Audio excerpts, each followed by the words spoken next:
Are Christians to blame for 1,000 years of dark ages?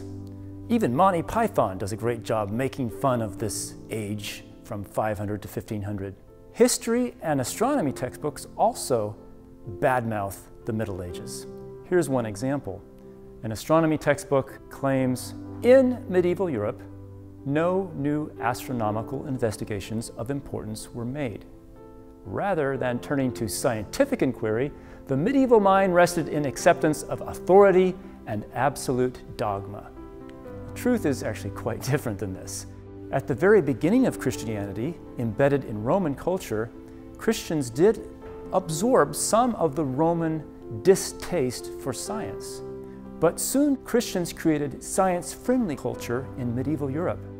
St. Augustine helped set the stage for this by advising that we use reason and experience to discover the nature of things. And this phrase, the nature of things, was often repeated as titles of many medieval books, attempting to follow his advice of using reasoning and experience to understand the natural world.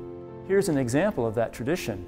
In the late Middle Ages, Roger Bacon studied how light works, and he actually did experiments on light, which would be experience, a special kind of controlled experience, and he also reasoned his way through earlier works on the topic of light. Another thing about the Middle Ages to show that they really weren't dark is it was during the Middle Ages that the university was invented. And furthermore, 30% of the curriculum was devoted to science. Remember, all of these universities were Christian universities. Secular universities were a much later invention. Atheist Tim O'Neill has a website called History for Atheists.